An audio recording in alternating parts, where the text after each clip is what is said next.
Can you hear me?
Hello and welcome to the Salt Lake City Sports Complex here for Game 2 of the weekend and the final game of the University of Utah Skating Utes season versus the Minot State Beavers. Tonight is senior night for the Utes, and we have 5 seniors starting. Number 15, Noah Beery. Number 21, Josh Narvaez. Number 8, David Barnes. Number 29, Brett Meyer. And number 27, Nick Fornelius. So thank you for everyone who tuned in last night and was able to watch the game. After receiving reports and checking in on players, both number 26, Eric Verdi, and number 31, Jake Slaw, are doing well and are both here at the game today. First puck drop.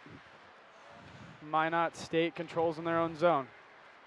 Minot breaks the puck out, gets lost in the feet, and puck is chipped back into the neutral zone.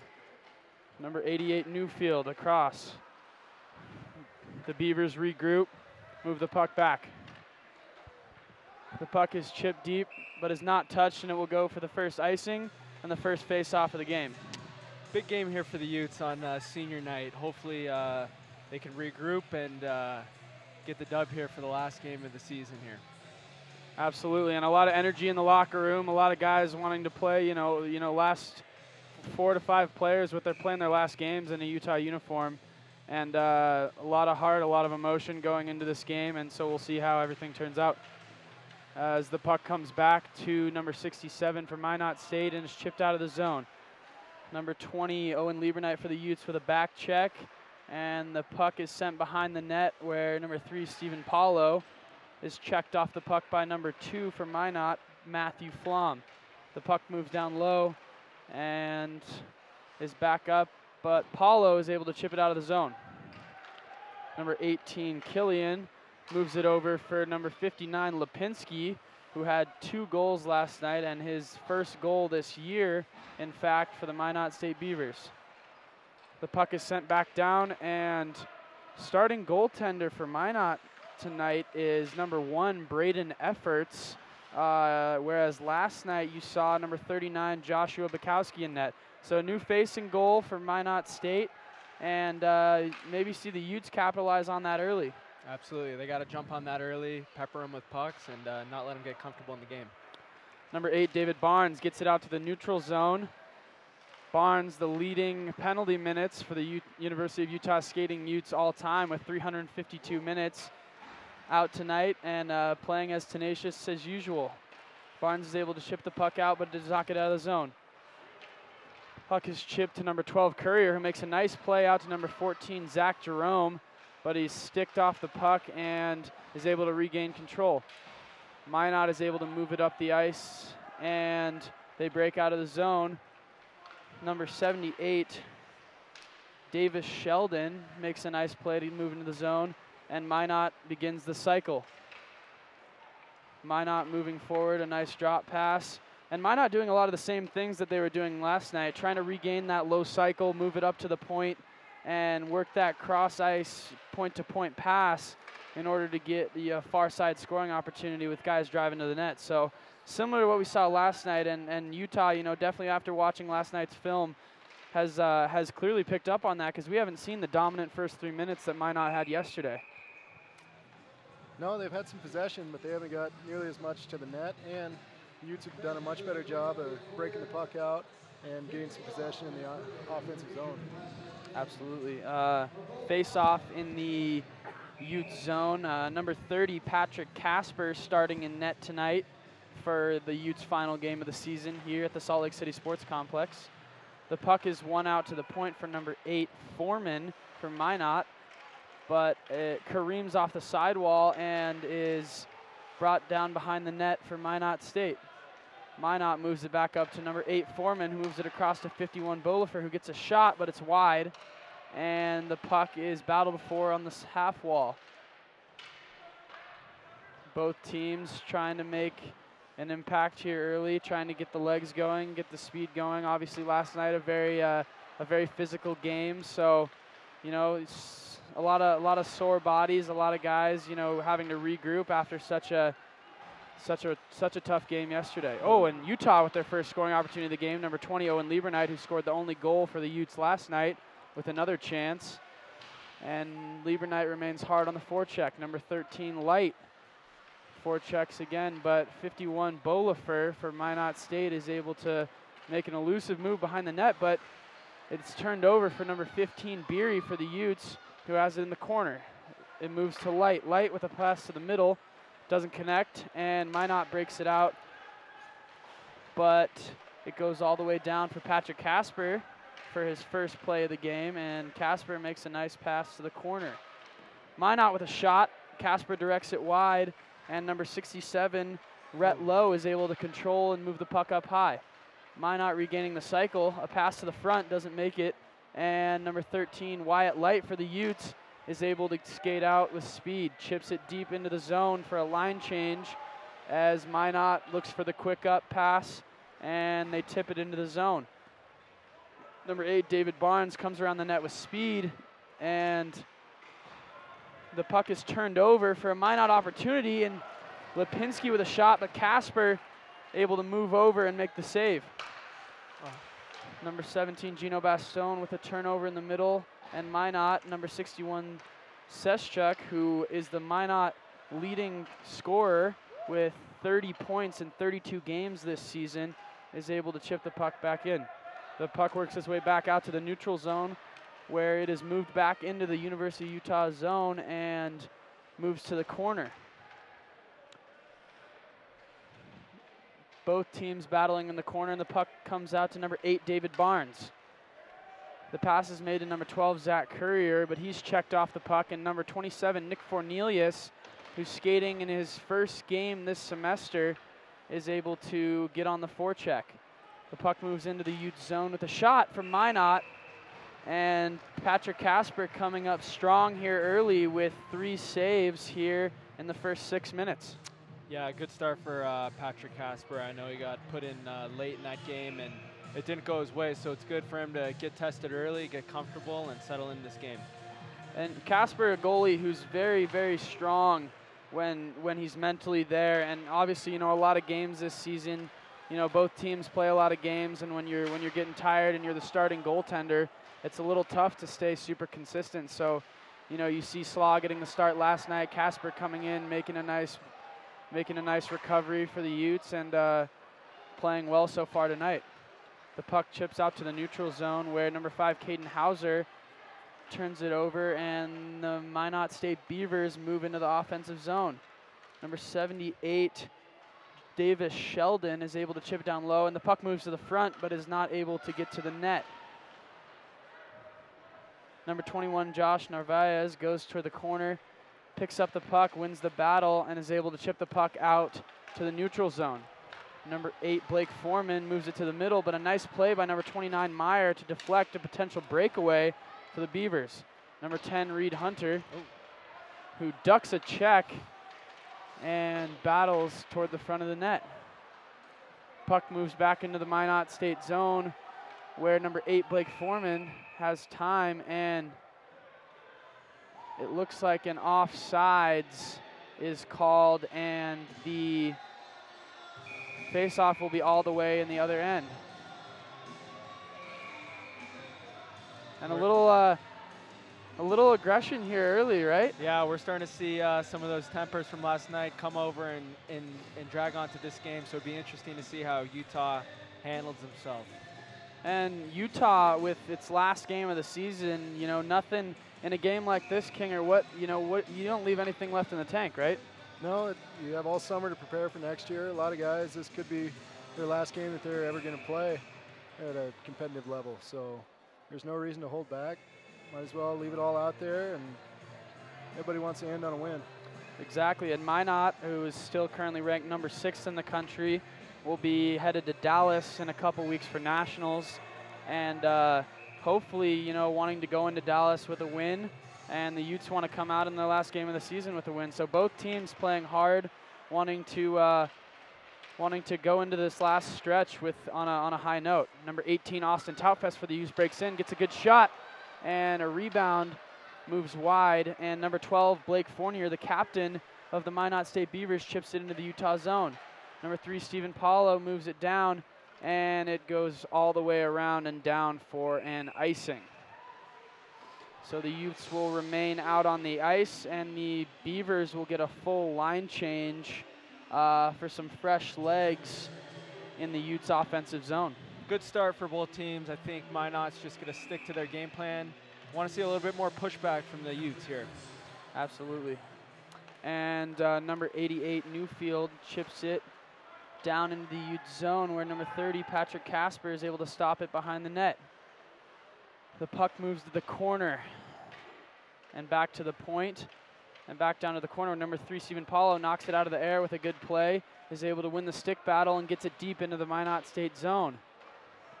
The Utes make a line change where Minot regroups behind their net with a set breakout. Number 67, Rhett Lowe, is able to drop the puck back for number 10, Connor Schuster, who has speed and chips it deep into the Utes offensive zone. Number 27, Nick Fornelius, is unable to connect on the pass, and number 59, Lipinski, curls back to make a cross-ice pass for a chip deep by number 16, Johnson. Number 8, David Barnes for the Utes, drops it back to his defensive partner, Gino Bastone, who moves it down the ice and is sent all the way down for an icing. So the band not in attendance tonight, but a much bigger crowd than we saw last night for senior night. A lot of families and friends coming out to support, you know, their closest friends in their last game in a Utes uniform. And you know, it's good to see all the fans out here tonight. Rightfully so. These seniors have put in a lot of work, a lot of dedication to this program, so good on them and good on the fans for showing up. And the puck remains in the Utes defensive zone, and a shot is sent to the front, but Patrick Casper is able to grab and hop on that puck as it was sitting loose in the crease with 2 Minot State players creeping on the doorstep. So Casper looking sharp early in this game. This is something you always like to see, you know, strong goaltending right out of the gates. Yeah, as you said earlier, he plays really well whenever he has confidence, and making a few big saves here to start with is, I think, going to help with that. Also, the rest of the team, all year, whenever the goalie's been playing well, they've tended to pick it up later in the game and really try to play as hard and well as their goaltender. Absolutely. Number 29, Brett Meyer, who recently switched from his defensive position and is now playing center, is able to chip the puck out, where number 13, Wyatt Light, who has speed and is able to get into the Minot zone. A shot by number 29, Meyer, is not quite contained by number 1, Braden Efforts, the goaltender for the Minot State Beavers. So a sharp angle shot from Meyer, kind of a tricky angle, a little bit tough for goalies, and you saw Efforts there having a little bit of trouble, ends up on the ice behind his pads. So, you know, Utah with his second shot of the game has a scoring opportunity.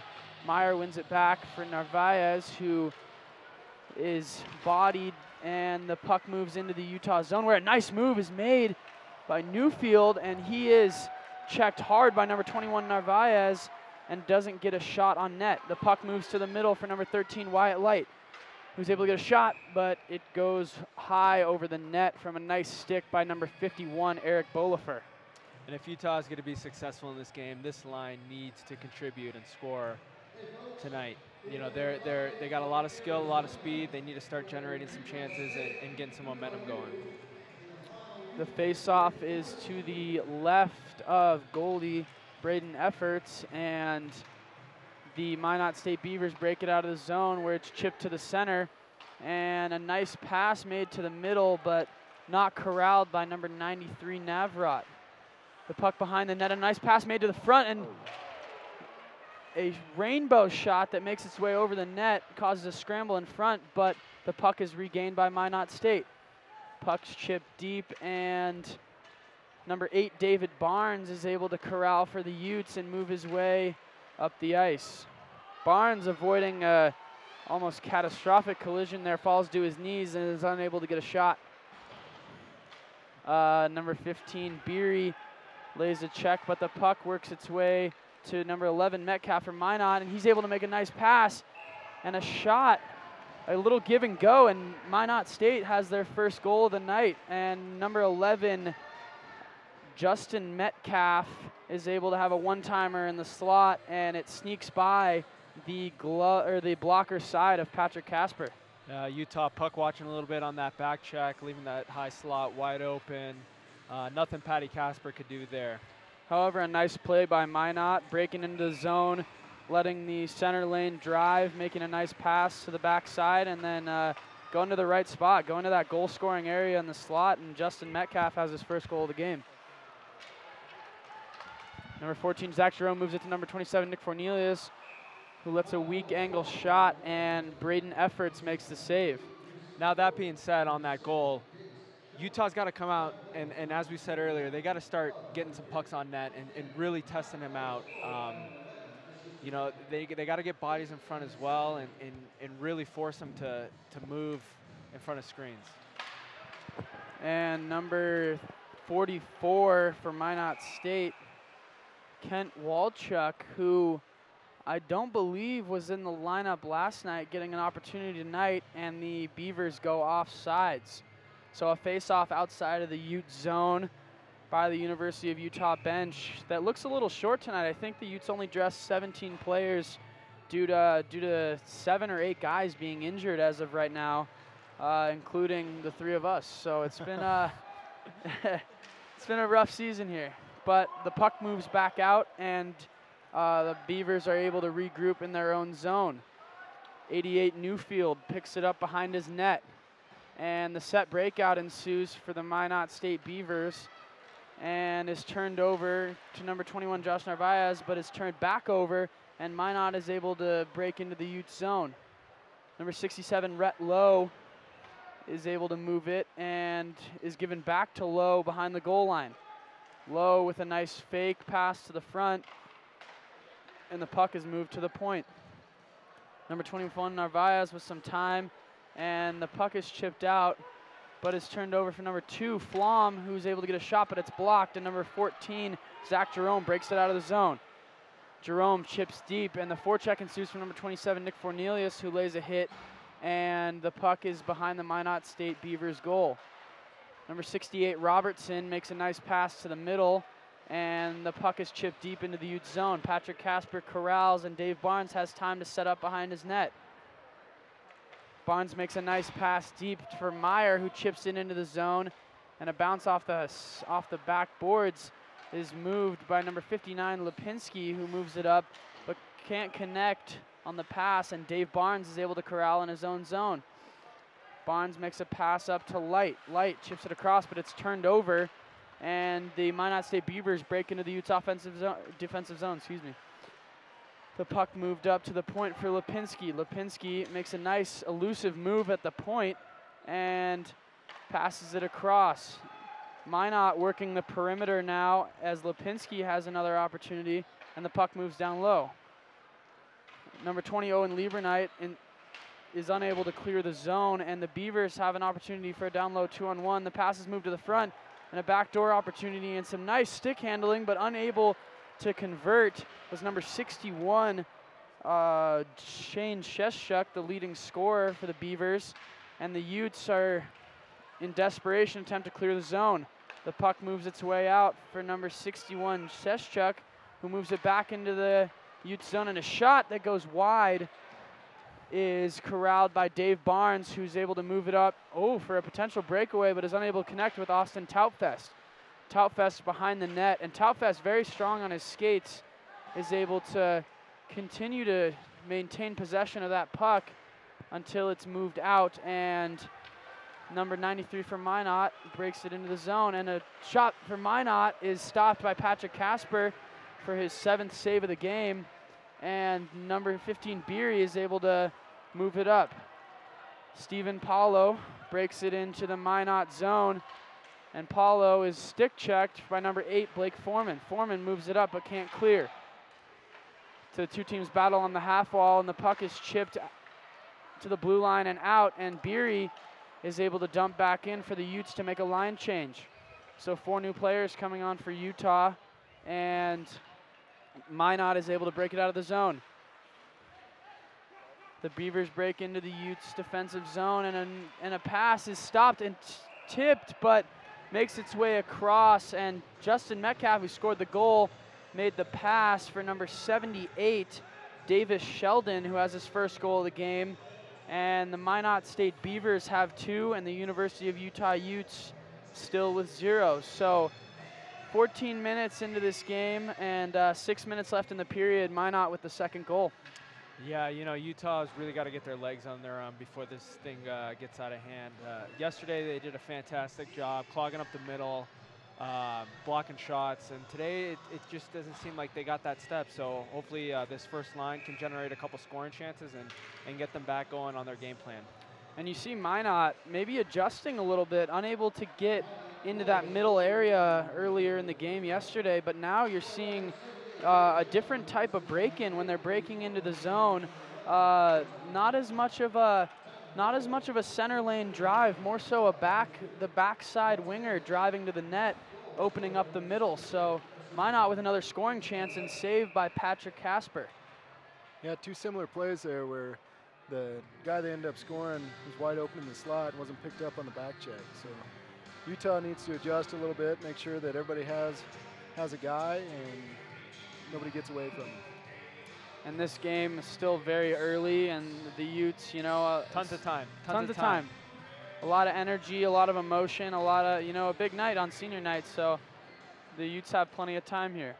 The puck deep in the Utah zone, and number 17, Gino Bastone, is able to gain some space and move it to number 18, Austin Tautfest, who makes a nice play, and it works down into the Minot zone. 68, Robertson, makes a nice pass, but is unable to connect what could have been a potential breakaway for the Beavers. and number 67, Rhett Lowe, is able to move the puck down low. Robertson now sticked off the puck, but regains possession and works it up to the point.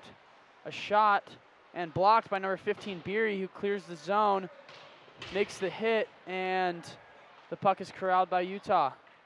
Beery makes the line change, and the Utes regain control, but the puck sent all the way down to number 59, Lipinski of Minot State, who moves it up for number 44, Walchuk. Walchuk turns it over, and Bastone is able to move it out, but another turnover in the middle. So the Utes with quite a few turnovers in the neutral zone so far in this game, and I think a big strategy for Utah has got to be getting that puck deep and you know, playing hard, battling down low, because Minot, you know, maybe a little bit of a superior skating team, and especially with this current injured Utes roster and not a lot of guys, you got to get that puck down deep and make the other team skate 200 feet. Absolutely, and you know, the Utes did that yesterday, and they found some success, generated a couple scoring chances, so they just got to get back to the basics, stick to their game, and all that stuff will fall into play. Absolutely. So another icing, and the Utes will have a chance for some fresh legs after about a minute and a half shift, or a minute shift coming from this Minot State line. So maybe a chance to capitalize for the Utes here, as Minot has some tired legs on the ice. Number 29, Meyer, to take the draw, and Meyer wins it to number 13, Wyatt Light, who battles for the puck on the half wall. The puck is moved up to number 16 of Minot, Dylan Johnson, who moves it down into the Utah zone. A nice pass made, and the Utes are able to break out of the zone where number 13, Light, gains some space and almost has a shot by Meyer almost makes its way in, and it looked like Braden Efforts wasn't able to see that one. So a couple shaky saves from Efforts and a nice shot by Meyer after a beautiful breakout by the Utes is almost ends up in a scoring chance. And a little tangle at center ice ends up with number 61, Seschuk, with an opportunity for a goal, but does not connect on the net. Puck down low for Minot. And the Utes, number 29, Meyer, able to make a nice pass to the middle, and 13, Light, chips in while the other Utah players change. Number 8, Blake Foreman, moves it to the front, but is stopped by number 30, Patrick Casper. So some speed wide from Minot, but Casper again, you know, playing well so far this game. You know, obviously the two goals we've seen have been right in front. Not a lot you can do about that as a goalie. You just hope your team's coming back checking hard. Yeah, he's got a good couple of saves here, and once he settles in on this game, I'm sure that he's going to feel a lot more comfortable. The puck chips down deep into the Utah zone, and it's moved up to the point for a shot, but is whiffed by number 8, Blake Foreman, but he recovers, moves it, and a shot blocked. And number 16, Colin Kinslow, is able to break the puck out of the zone. Number 51, Bolifer, moves it up and dumps it into the Utah zone. Bolifer with a shot that is directed wide, and number 8, Dave Barnes, looking to move his way up the ice, but turns the puck over in the middle. So another neutral zone turnover in the center by the Utes, and the Beavers have another opportunity here, and the puck bounces off a few skates and ends up on the stick of CJ Odlin, who moves it out to number 16, Colin Kinslow. Kinslow with a drop pass. And the puck remains deep. Odlin with an opportunity, makes a pass. Almost a backdoor chance for Colin Kinslow, who didn't have his stick on the ice, unfortunately, after battling in the corner. So Kinslow with an opportunity in front after a nice forecheck and 200-foot rush made by CJ Odlin. And the Utes with another scoring chance here. So shots already, we've seen a lot more than yesterday. Yesterday at the end of the first period, it was shots in favor of Minot 7-3, and now we see shots in favor of Minot 12-5. So both teams getting a little bit more leeway here, a few more scoring opportunities. And that play just generated from some hard work from CJ Odlin down low, taking it in front of the net. And that's what the Utes have to do if they want to be successful tonight. And another scoring chance from the Utes, and a shot goes off a shoulder, and it bounces down low. And the Utes forecheck remains hard, and they're able to regain possession of the puck in the neutral zone. Number 12, Zach Courier, makes a nice cross-ice pass. Number 5, Caden Hauser, who moves it up to Courier, and the puck is turned over, but number 21, Josh Narvaez, has some room to skate. Narvaez makes a nice dump to the far corner. Number 88, Newfield of Minot State, takes it behind his net and regroups. The Beavers with the set breakout, and 68, Robertson, moves it up for number 2, Flom. Flom of the Beavers chips it, and it's a nice save made by Patrick Casper after a puck bounces off of shin pad, and Casper is able to get his pad over. So a few backdoor scoring chances from both teams here, and we've seen it's been a lot more of an exciting game in this first period than it was yesterday. Yeah, the pace has definitely picked up, and I'm expecting that it's going to continue to be that way. Both teams extremely conditioned. I think it took a couple days for Minot to get acclimated to the altitude, but we're going to see this game open up here in the second and third period. Face off in the Utes zone. Move to the point where it is sent down low, and number 17, Bastone, battles for the puck, but it's moved back up to the point for number 10, Connor Schuster. Schuster down low, and the puck is stuffed toward the front where Patrick Casper is able to get a glove on it. So Minot doing another thing, trying to make that short side post pass to the guys in front, looking for anything right in front of Casper. So trying to regain that middle, that center area of the slot that they didn't quite have in the first period yesterday. Number 13, Light, is able to move the puck, and it is moved over to number 20, Owen Liebernight.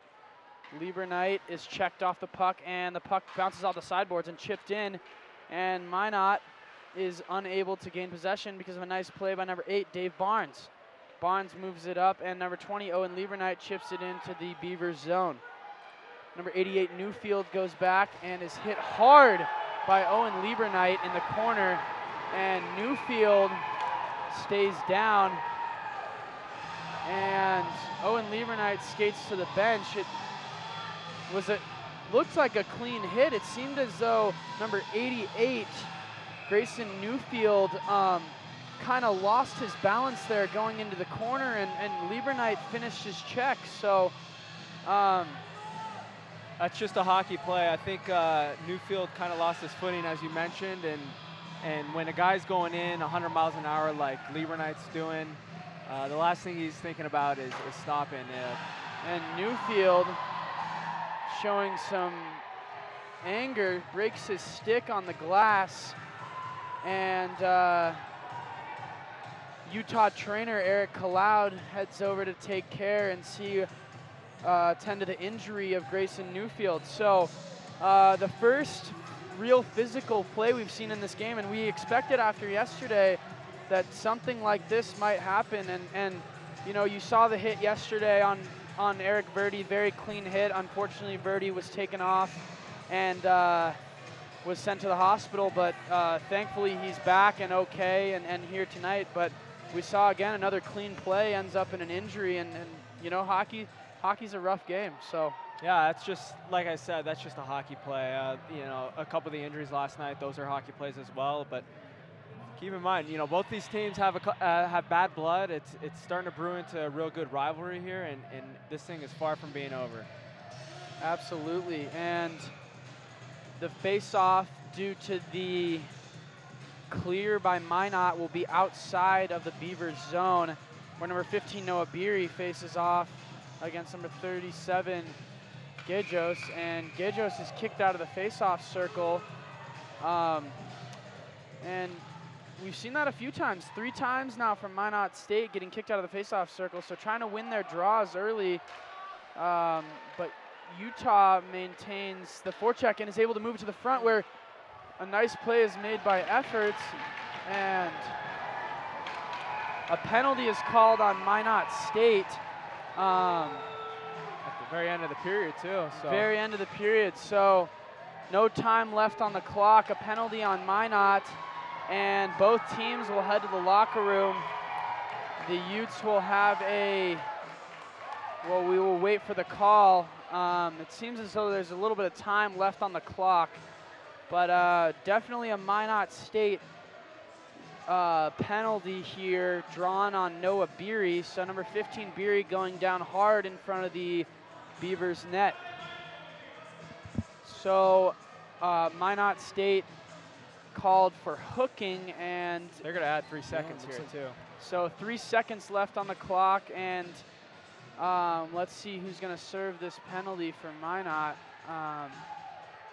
Here's Utah is going to pull their goalie here for the faceoff. So Utah with 6 men on the ice, and number 8 Foreman, who they don't have anyone serving the penalty. Currently sitting on the bench, just presumably because a period is about to end, and I've never quite seen that before, but the period ends with a 2-0 lead for the Minot State Beavers. So a little bit of tensions rising, some bad blood boiling here at the end of the first period. Big hit by Owen Lieberknight, an injury for the Minot State Beavers. Hopefully number 88 Grayson Newfield's okay. And we head into the period with coming into the second period with a 2-minute power play for the Utes. And anything else on the period, guys? I thought Utah did a pretty good job there in the zone. Not letting them generate a whole lot, even though Minot had a lot of possession in the zone. Both of Minot's goals both came off the rush, so Utah needs to adjust their back check a little bit. But other than that, I thought it was a pretty good back and forth period. Yeah, you know, Minot came and they executed their game plan, similar to what we saw yesterday. For Utah, you want to see them go into the locker room, regroup. I think with that first period being senior night, a lot of people in the building, jitters are going. That first one's over. They just got to regroup and calm down here.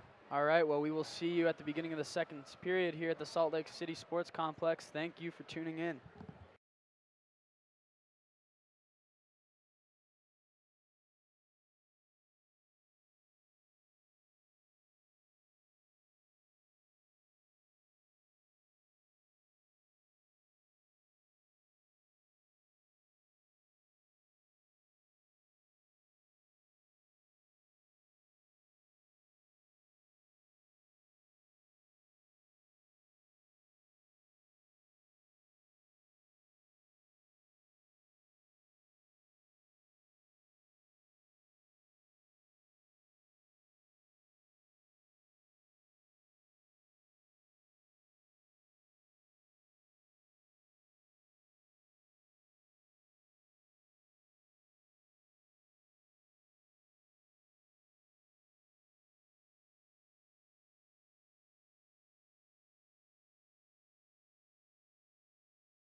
Hello and welcome back to the Salt Lake City Sports Complex here for the game with the University of Utah Skating Utes versus the Minot State Beavers.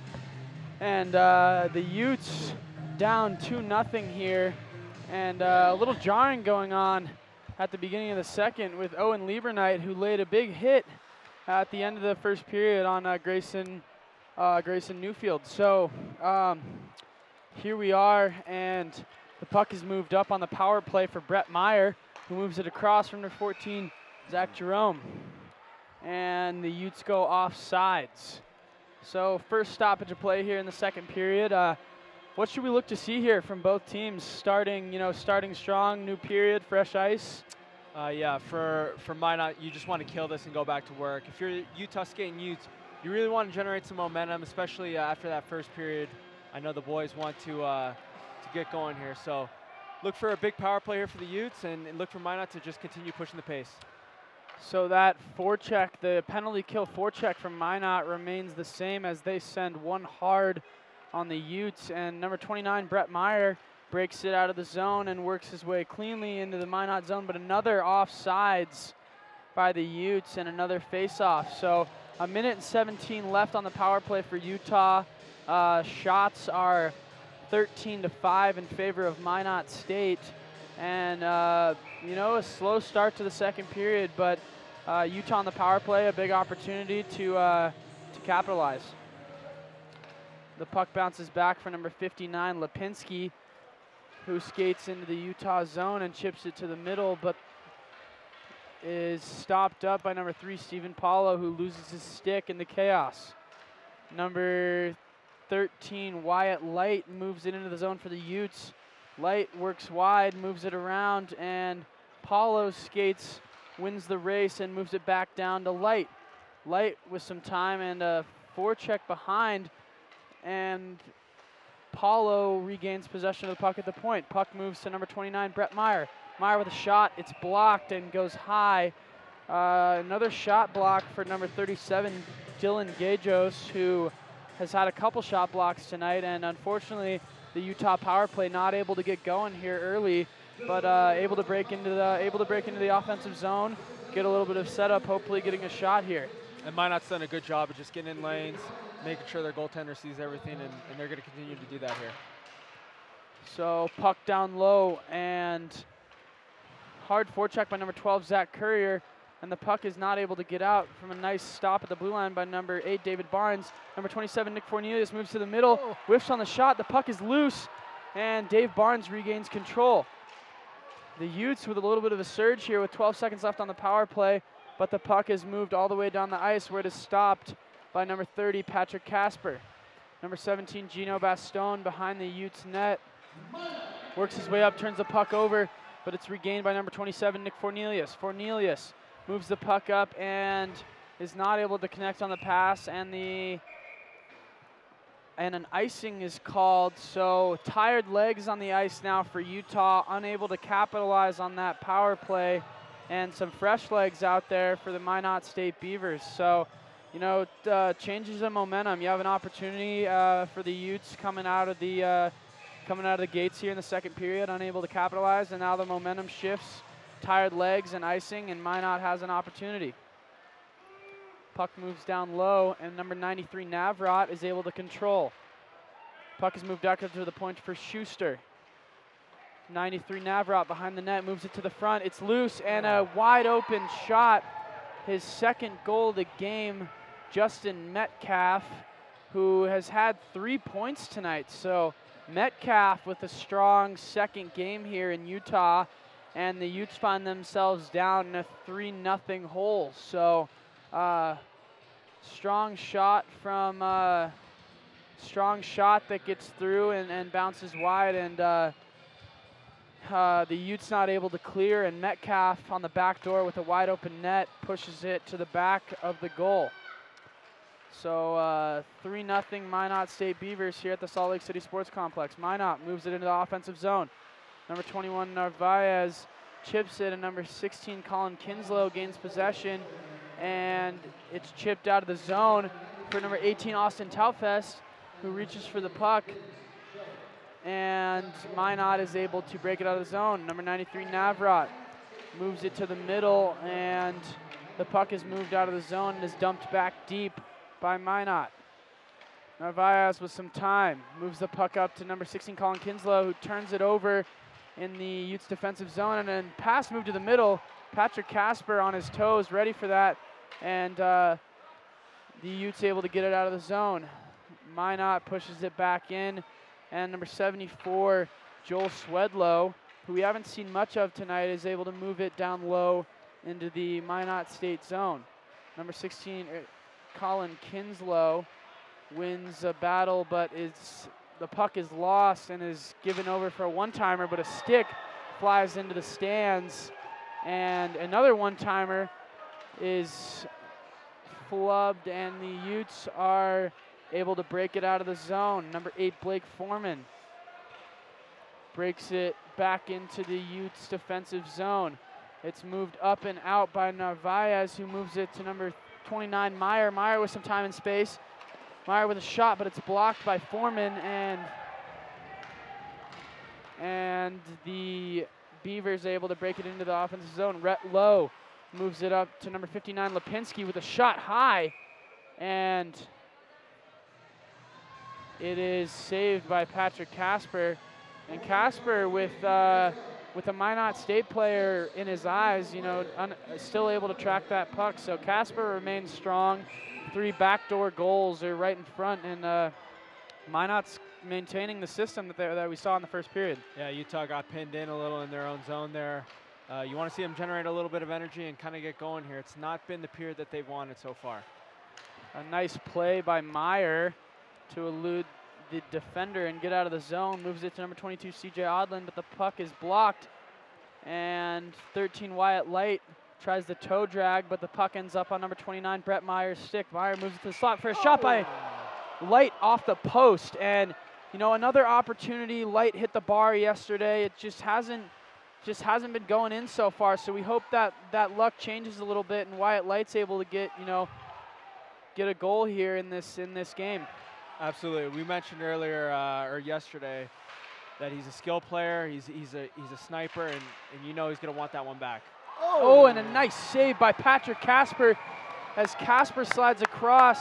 A shot by number 59, Lipinski, tips off a few sticks and skates and ends up on the back door, but Casper able to get his pad across, stuffs the post, and Minot not able to score. So Casper with a beautiful save, and the Utah players tapping him on the pads for that one.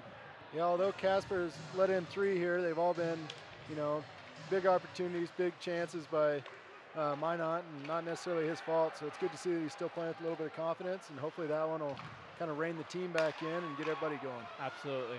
And a nice evasive move by number 27, Nick Fornelius, who avoided the hit from Austin Killian, and the puck is moved down for an icing. So Utah with an opportunity in the offensive zone. Speaking of Fornelius, he's a guy that you really want to watch for. He's our player watch of the period. Got a lot of skill. First game of the semester, as you said, so he's got some fresh leg. He's got a little bit of jump in his game, so watch out for number 27, Nick Cornelius. It's also his senior night, and his last game he'll play in a Utah uniform, so I think he definitely wants to kind of go out with a bang and hopefully score a goal or 2. Leave everything out there on the ice tonight, as many of these players are. So the puck is moved down deep into the Minot defensive zone, and Minot's able to break out. But number 8, David Barnes, stops the rush, and the puck is moved to 59, Lipinski, who moves it across to Austin Killian. Killian with the turnover, and Zach Courier is hit hard, but the puck is bobbled and moved into the Minot zone, where the Utes have a potential 3-on-1, but the puck goes to the corner. And a nice play to keep the puck in the zone by Josh Narvaez, and Austin Killian with a lunging hit separates Zach Jerome from the puck. And Minot staying smart here, not wanting to get any penalties as they're going to nationals in a few weeks. And you saw as though Killian seemed as though he wanted to retaliate, but kept his cool and didn't push back. So the Utes here are in the offensive zone, and puck bounces off a skate, and Minot unable to break it out due to the sliding play by Narvaez, and Narvaez moves into the zone and gets a shot, but it's blocked wide by efforts. Narvaez continues to battle hard down low, slaps the puck to the middle, and a penalty on Utah. Needs to be on 18, Tautfest. On number 18, Austin Tautfest. And we'll see what the call is here. So Minot with an opportunity for a 2-minute power play. You see the broken stick down. I believe that's Narvaez's stick, so we'll see what the call is here. I believe it was a cross check. So like you mentioned earlier with Minot State staying disciplined and not engaging, that's something that Utah also needs to observe and continue to do the rest of the night. Yeah, and it's a 3-0 game, not outreach by any means for Utah, but they can't keep putting this deadly power play out on the ice. Absolutely. So Austin Tautfest will serve a 2-minute penalty for cross-checking here with 12 minutes to go in the second period.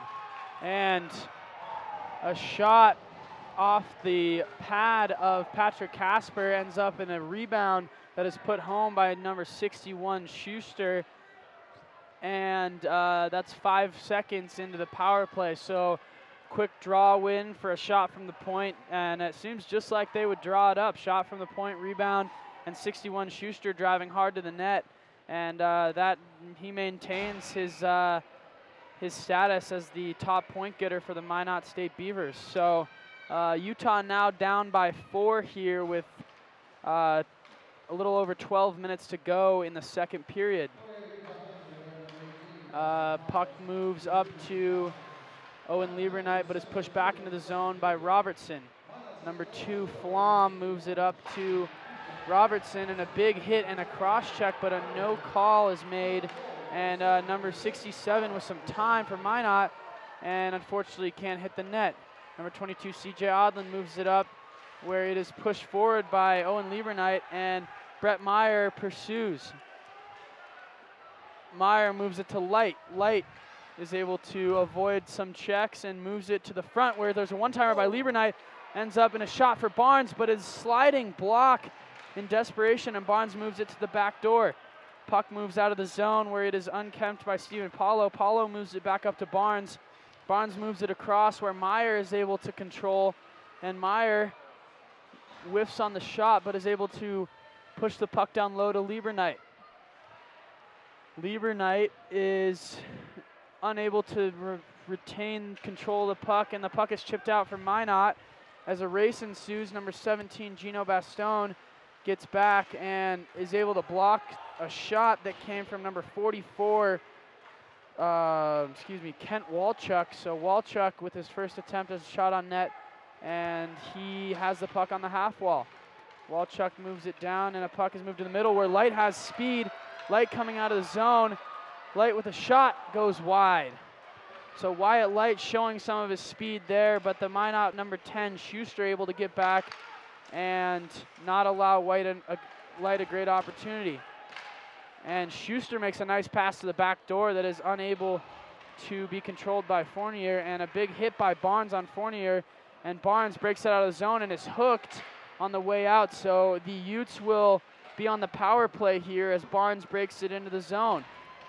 And Barnes with another nice hit, and will draw a penalty here on Fournier, and the Utes will have a 2-minute power play. Really impressive 4-0 game here, and we're still seeing Minot lay out the bodies and stop those 2 grade A chances from Utah. So I'm expecting them to do the same here on this power or penalty kill rather, and continue to help their goaltender out. Minot State clearly looking like a nationals ready team, you know, playing even though maybe this game doesn't necessarily mean the rest of their season.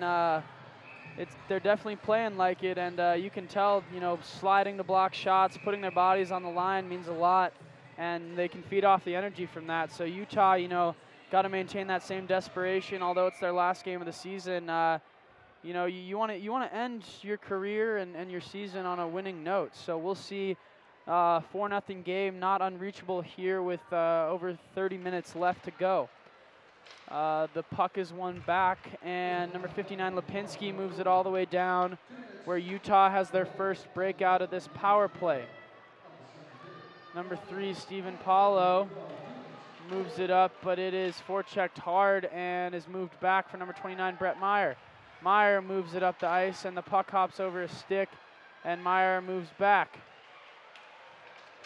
Hard forecheck, but Light ends up with the puck and moves it over to number 20, Owen Liebernight, who moves it into the MINOT zone but is unable to keep control. MINOT moves it back, and a nice breakout, but Stephen Paulo chips it back for the Utes.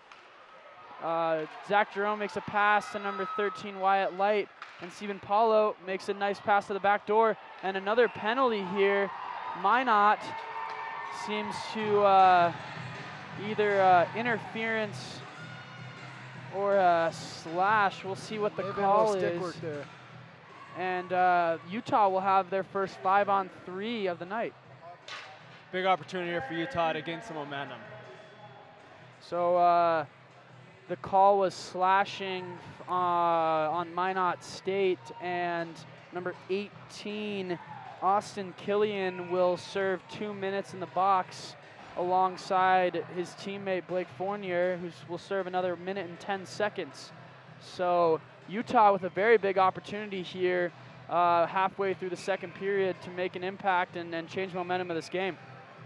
What's the best strategy on a 5-on-3? You definitely want to keep it, compacted in on the net, and since you have 2 open guys, you're trying to get everybody running, get a guy wide open on the back door for an open shot, and definitely possession is key here. And from a PK standpoint, if you're Minot, you want to you really want to work that triangle. You want to stay compact. You want your goaltender to see everything, clear the front of the net, and you don't want to get running around. So it'll be interesting to see how Utah sets up here. But most importantly for the Minot penalty kill, stops and starts. When you're on the 5-on-3, you stay tight in that triangle. You're moving only 3 to 4 feet, but your feet are constantly moving, stopping and starting, getting in that shot lane and trying to make sure that Utah doesn't get an opportunity. So Stephen Paulo is able to break it into the Minot zone, and number 20, Owen Liebernight, moves it to number 29, Brett Meyer. Liebernight is unable to maintain control, and the puck is chipped out on a desperation play, and Patrick Casper moves it up with a nice pass to the middle for number 13, Wyatt Light, who gets a nice shot through the screen that unfortunately does not connect with the net. And the puck moves back out to the neutral zone for Light. Utah having a tough time setting up here on this 5-on-3. So 6 seconds left on the 5-on-3. And Blake Fournier will come out of the box, and a shot by David Barnes goes wide. So the Utes have a 5-on-4 power play right now, and the puck is moved over to Barnes. Barnes with another shot high and wide, and the Utes missing the net quite a few times here, but some decent scoring chances. Just if they're hitting the net, they have bodies in front and opportunities to score. So we'll see what they can do here with the next 30 seconds of this power play. Puck down low for C.J. Odlin, moved up to number 29, Brett Meyer, to Austin Taufas. Taufas with a shot. Cornelius has a chance for the rebound, but is unable to get a stick on it. Barnes makes an elusive move to the front and falls to his knees. Looks like a lost edge on the skate blade, so we'll keep track of that. But Brett Meyer is able to break it out into the neutral zone. Number 27, Nick Cornelius, drives wide. A nice move through the legs, gains some space, moves it to the front. And the puck is still loose, but number 11, Metcalf, the 2-goal scorer tonight, breaks out of the zone. Puck is in the Minot State offensive zone. Minot moves it down low. Number 17, Gino Bastone, has some time. Bastone looking for the cross-ice pass, opts out. Bastone still with time, moves it to Cornelius, who gets a shot, goes up high and over the netting from another block shot from Minot. So Minot still, like we were saying, blocking a lot of shots, diving to get pucks out of the zone, playing with that desperation that a Nationals team plays with. And you go back to that scoring opportunity by Taufas. Nothing fancy about that. Just a little shot from the top of the blue line there and having a guy drive wide. That's what Utah needs to stick to if they want to generate scoring chances here. So a face-off in the MINOT defensive zone after the Utes are unable to capitalize on their 5-on-3 power play. This third line for Utah out there, Reed Hunter on the forecheck. The puck breaks out and into the Utah zone where Metcalf has an opportunity and a beautiful passing play from MINOT. Not much you can do about that one. Beautiful passing play. And that line for the Minot State Beavers has 4 points on the night. So beautiful passing play made from number 93 Navrod across to Justin Metcalf, who I believe made the pass back to Navrot on the back door, and another wide open backdoor play for the Minot State Beavers. Nothing Patty Casper can do there. Left alone on that odd man rush. No one picked up any sticks, and that's an easy goal for that line. So after a nice passing play, Minot is up 5-0 on the Utes, and the puck is in the offensive zone yet again for the Beavers. So Dave Barnes is checked off the puck, and it is moved to Caden Hauser. Puck's moved to Owen Liebernight, who chips it, but a turnover in the middle, and Rhett Lowe maintains possession. The puck is moved across and is shot wide, and Lowe chips it down low. I like that, Lowe chips it low. And Caden Hauser is able to move the puck out of the zone. Walchuk moves it across, and seems as though two players are tangled up in the offensive zone. And some pushing and shoving occurs here. We'll see what happens, but they're taking two players to the box. It's coincidental minors, so Caden Hauser of Utah tangled up with Rhett Lowe of Minot, and Minot will send two players to the box. Number 68 Robertson, who defended his teammate Rhett Lowe after what seemed like just an innocent tangle, ended up in a, I believe will be a 5-on-4 due to the coincidental penalties from Lowe and Hauser. And that's just frustration boiling over for Hauser. You know, I know, like I said, hasn't been the start Utah wanted. They got to keep their emotions in check and continue to chip away at this 5-0 lead. They definitely need to take advantage of their power play opportunities here. Not a whole lot of, possession in the zone. Minot's done a great job at clearing the puck and keeping Utah below their own goal line. So as we await the call from the officials, the Utes have their fifth power play of the game, I believe. So another opportunity for an extra man. The referees are in the midst of a heated discussion right now in terms of what exactly the calls are going to be. So I think Jordan Robertson's going to get a 10-minute here. Definitely some words exchanged between players and officials, and as we await the call, two Minot players in the box and one Utah player. So it should be a 5-on-4, and it looks like with the amount of players on the ice right now, that is in fact what we do have. So the official over at the Minot bench, and Joe, you may be right, it may be a 2 and a 10 for Robertson. We're still waiting on the call. We see Fournier talking to the officials here, trying to pick up what they're saying. Could yes, even be a 10 there on a player Rhett will. Lowe. Oh, now third is going to enter the box. So number 2, Matthew Flom, will serve the 2-minute penalty for, I'm not sure as to whether it's Lowe or Robertson, but one of the Minot State players received a 2 and a 10. Currently, Robertson's penalty is up on the board, and I'm assuming due to coincidental minors, we're gonna get the call has been changed, and the referees continue to discuss. So A couple power play opportunities for the Utes there, 5-on-3, now a 5-on-4 opportunity. You know, that hard forecheck of MINOT on the penalty kill, what do you do as Utah? What do you do to beat that forecheck? You know, you can't wait for everyone to come back and set up. If you're a defender on Utah, which is Brett Meyer, who carries the puck out on the set breakout, you can't wait for your man to come back. You got to take it right up automatically and kind of go with the flow. So let's see if Utah adjusts here to that strong forecheck by MINOT that's been so successful this weekend. Yeah, so they can make that adjustment. You can beat that first guy that is coming hard, then automatically you already have a 4-on-3 going back, and if the second guy's coming hard too, you can turn it into a 4-on-2 or 3-on-2. So they can make the adjustments. They can really turn around on MINOT. We have not seen that thus far. So a face-off ends up in the puck sent all the way down, but a high stick called on number 20, Owen Liebernight, and the Utes will have a face-off in their defensive zone. So it looks like Robertson's going to get a 2-minute for 2 and a 10 for unsportsmanlike, so he will likely be out the rest of the period. Interesting that no one is serving that penalty for Robertson.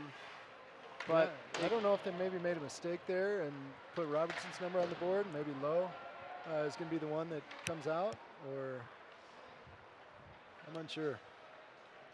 Brett Meyer able to break it out of the zone and move it up, and Austin Tautfest has control and avoids the check, but a check to the leg of Tautfest, and Tautfest down on the ice, and a 5-on-3 for Utah, and we'll see what the call is. It was a leg-to-leg check, and Tautfest is still down.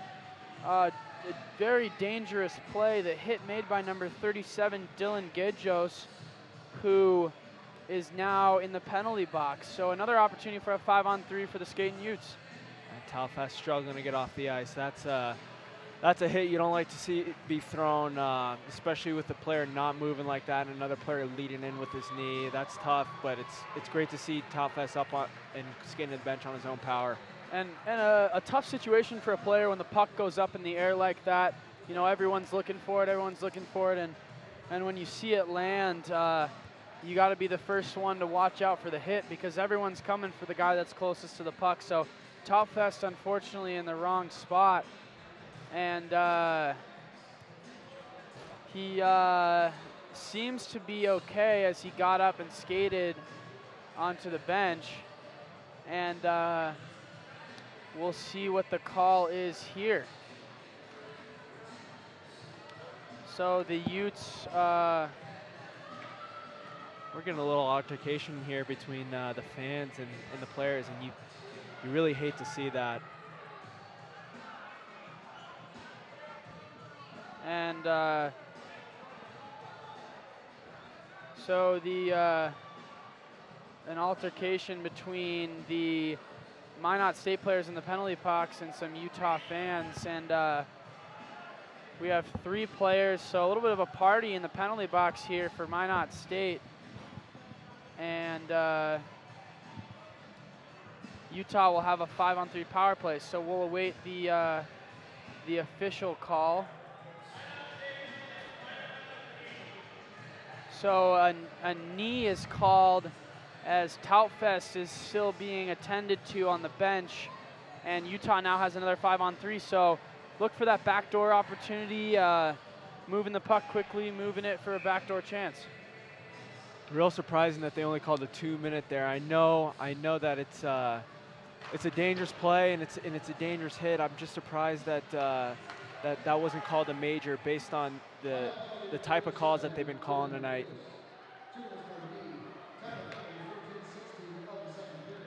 So Utah breaks it into the MINOT State zone, but a nice stick check is made, and Utah will have to go the 200 feet. Number 3, Stephen Paulo with some time and space as Blake Fournier makes a change, and Paulo moves it into the offensive zone. Nick Fornelius moves it, but it's chipped off a skate, and Brett Meyer pursues.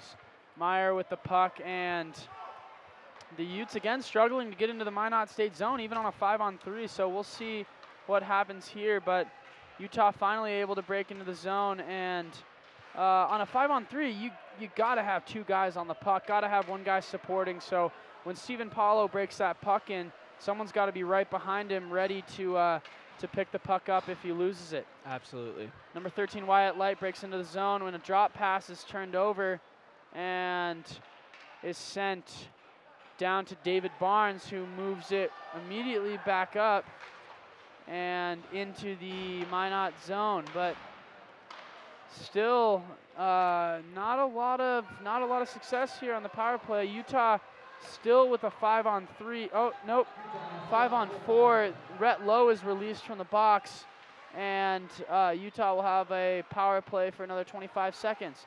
So Fornelius with the puck on the half wall.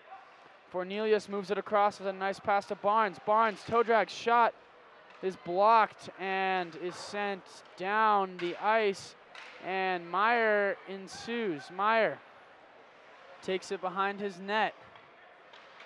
Barnes comes and picks up the puck. Barnes, moving his feet, is able to get the puck out to center ice, where it is moved to Dylan Gidjos, who is released from his kneeing penalty, and the puck is moved up to number 59, Lipinski.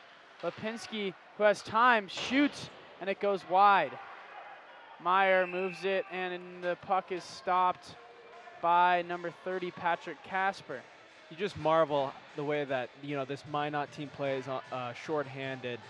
That's a couple times now where they've absolutely just dominated on the PK, and that's something they're going to look to do at Nationals, and something that's been a huge part of their team success. And as I said yesterday, not a lot of teams that you see, opportunity to hit the post for Minot, ends up in a Utah breakout. But as I was saying, not a lot of teams that you see who send 1 guy behind the net on that power play, or on that penalty kill forecheck. So Minot playing a very aggressive style, a penalty kill that is relatively unorthodox compared to a lot of other teams. It is very successful for them, though. Absolutely. A team like Minot, who has a lot of speed, is able to oftentimes catch up to the player even when he moves behind the net. So another delayed penalty called here on Utah, and a shot is gloved and held by Patrick Casper. So penalty swing, and as Utah is unable to capitalize yet again on a 5-on-3, Minot now has an opportunity for a power play. Yeah, they really need to kill this one off and generate, you know, some sort of momentum. A lot of the times that's the case. You know, when you get a big PK, it seems that the momentum seems to swing in your favor, and Utah really needs to get a kill on this deadly power play. So 2:45 left in the second period. A 5-0 Minot State Beaver lead over the University of Utah Skating Utes. Minot with a shot and goes straight in from the point. So number 74, I believe, yes, Swedlow has a shot from the point with traffic in front that goes straight by the glove of Patrick Casper. So 6-0 lead now for Minot here, nearing the end of the second period, and Austin Tautfest, who received a check to the knee, skating off the ice without a shin pad. Looks like he will head to the locker room at the end of this period here, and hope to see that Tautfest is okay. And that's a tough loss. Tautfest is a guy who really, brings it in every night. He loves to mix it up, loves to get energy for his teammates, so that's a huge loss for the Utes if he's out for the rest of the game. And Utah, who on the board says they're still killing a penalty. However, Noah Beery has been released from the box already due to the goal that was scored. So it is 5-on-5 play here in Utah, and CJ Odlin moves it up, but it is turned over and sent to the point. Number 17 for Minot, Alex Bechtold, has his first I believe, his first or second shift of the game here, and he is able to move the puck down low, but the puck is squirted out into the neutral zone where 44 Walchuk picks it up, and a shot is blocked wide and moved, and it seems as though the Utes are on their heels here. And we see Minot regain control down in the bottom of the offensive zone, move it to the front, where Wyatt Light picks up the puck and drives wide. Light with a backhand flick at a sharp angle that is easily gloved down by Braden Efforts, and Minot will go the other way. So Minot skates in, and a shot by Navrat, and Blake Fournier is sent hard into the goalpost, and the face-off will, I believe, be outside of the Utes zone. Yeah, going back to those 2 power play goals for Minot, you harped on it earlier on in the game. You know, face-offs are crucial part, especially on the special teams. And you see Utah lose 2 of those face-offs, and the puck ends up in the back of their net. And that's something they got to be better on and kind of regroup as the second period comes down to the end. Absolutely. So if you're just tuning in with us, Minot State Beavers lead the University of Utah Skating Utes 6-0 here at the Salt Lake City Sports Complex. A minute left in the second period. Brett Meyer takes the face off, but it is won by number 12, Blake Fournier. And Fournier is able to move into the zone where he receives a pass and shot that goes off the glove of Casper, and David Barnes has time to break it out. Barnes moves it across to Fornelius. Fornelius moves the puck up, gets a shot that is blockered down by Efforts, and number 12, Zach Courier, spins and moves it down low for Fornelius. Courier ensues on the forecheck, and Barnes is able to keep the puck in the zone, but is now chipped out by Navrat and moved to Flom. Flom moves it to the middle for Fournier, but is poke checked by Casper, and a nice play.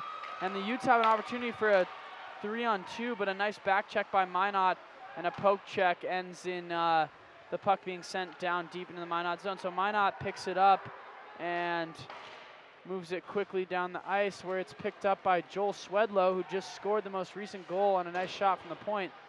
Swedlow shoots, and it goes wide and out to Lipinski. And Swedlow with another opportunity in front, but cannot connect. The puck moved to Foreman, and the Utes look awfully tired here. The period, fortunate enough for the Utes, ends just now, and domination by Minot at the end of that period, the last 10 minutes. So Utah not connecting on a few 5-on-3 opportunities, and Minot able to score a few goals here, and now we have a 6-0 game. Yeah, you know, Minot came out, and like we said earlier, they executed their game plan. They were stellar in the face-off circle and even better in their special teams. And, you know, that was something that was lacking for Utah. So hopefully they regroup, and if they get another opportunity to go on the power play here, they capitalize. Yeah, definitely the tail of the tape there was the power play that period, where Utah had 2 5-on-3 chances, another 5-on-4 opportunities, and they struggled to even gain possession in the zone. A lot of missed shots on the power play, a lot of whiffed shots, and Minot definitely capitalized. I believe both their power play goals coming 5 seconds in, right off the opening draw of the power play. It's definitely some adjustments to be made, and with the last period of Utah's season here, they definitely would like to compete well and possibly win a period.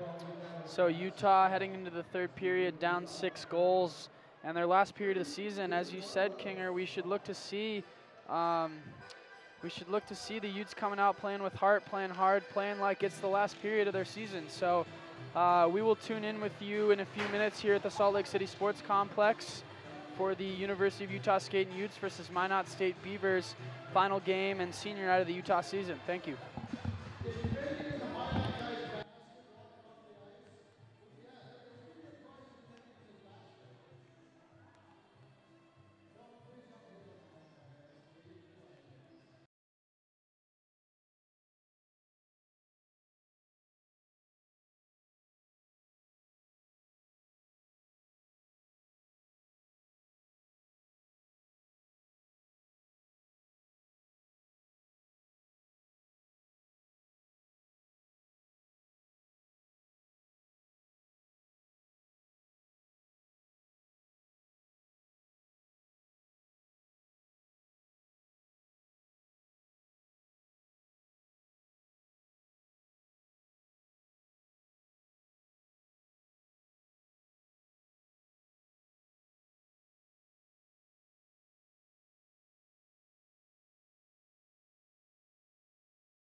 Welcome back here to the start of the third period between Minot and University of Utah Utes. Utah with the first chance of the period by Owen Lieberknight.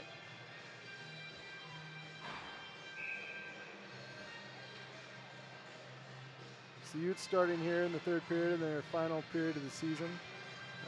Definitely want to try and make a strong showing, at least have a strong ending here to the end of the 2018-2019 season.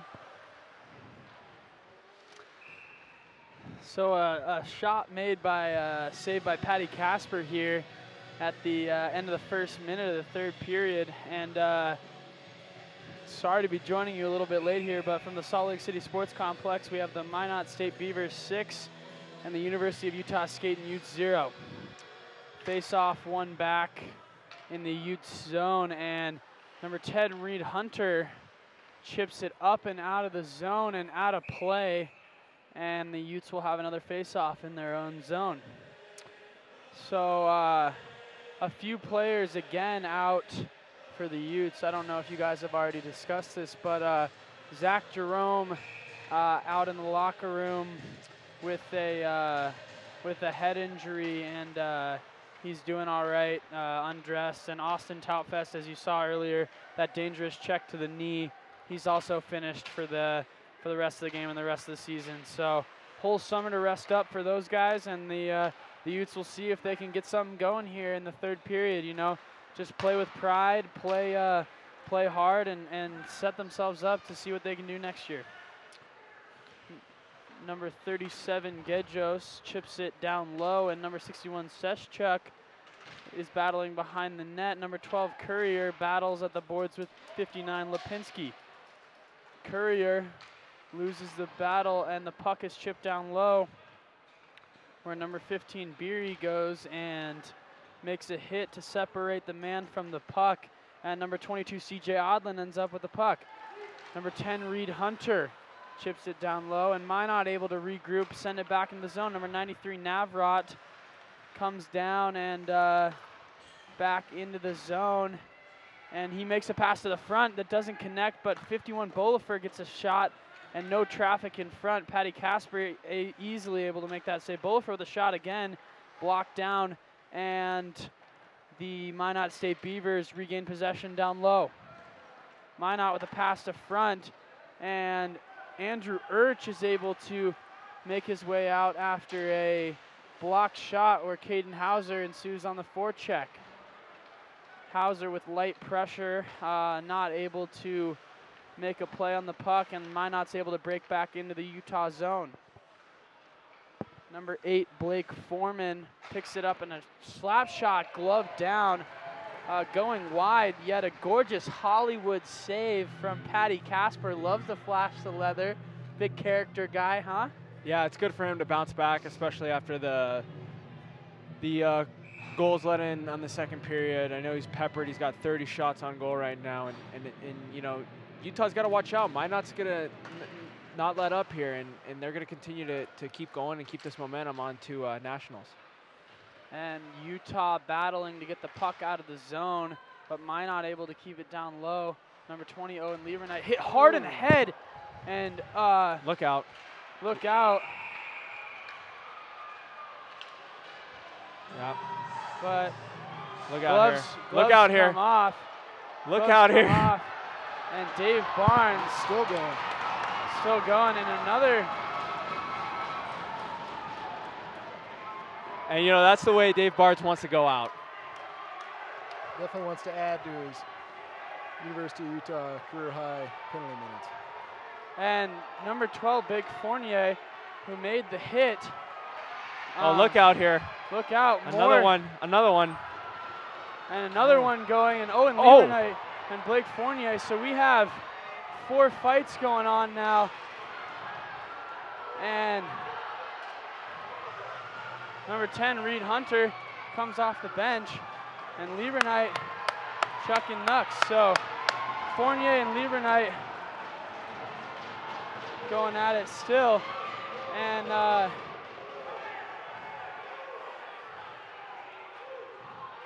And now we have the referee breaking it up. Oh.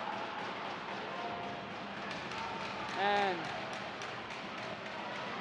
we knew it was going to happen. You know, we knew tempers were going to flare, and it was only a matter of time. A few good ones here tonight. We just saw Lieberknight, a young guy, able to throw with a little bit of an older veteran, Fournier, and it seems as though everybody on the ice, except for Wyatt Light, Gino Bastone, Schuster, and Walchuk, are remaining. So I think 8 ejections, and we knew it was going to happen here. We knew tempers were going to fly.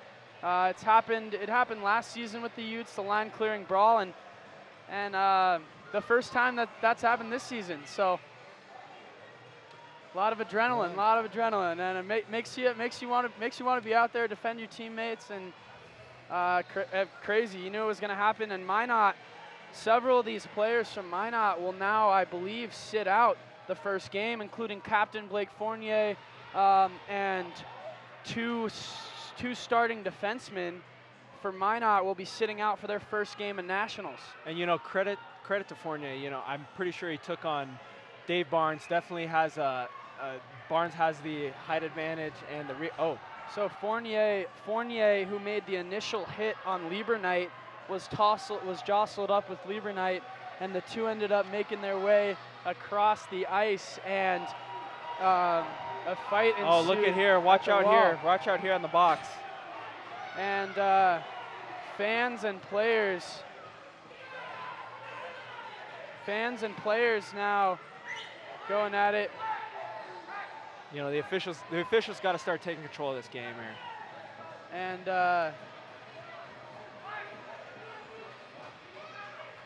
And now we have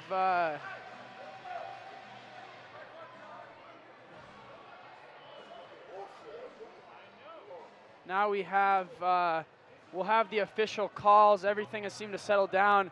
Utah bench looking a little sparse. Only I think 11 players left for the Utah Utes with 16 minutes and 40 seconds. It'll be interesting to see what the referees do here, and obviously tempers are high right now. It seems as though everyone's calming down, but you know, some good fights we just saw. You don't see that a lot in ACHA. I believe last season I was involved in a line brawl, and I think it was a 1-game suspension. I don't know if it's 5 games normally, but do you guys know what the rule is? I don't know for sure. I know just one fight is you have to sit out the next game, but especially whenever, you know, there's multiple fights at Flair. And the one last year that you're talking about, I think only there were 2 official fights where gloves came off, whereas in that one there's a lot of gear left on the ice, a lot of helmets taken off, a lot of punches thrown after guys went down, and I believe that they'll go back to video review to kind of dole out suspensions and see how they need to proceed with that. And the interesting thing here is that we still have 16:40 left to play in this game, and Utah's got 8 players on their bench. So it'd be interesting to see how they approach these next, you know, 16:40. Definitely plenty of ice time for a lot of different players. Absolutely.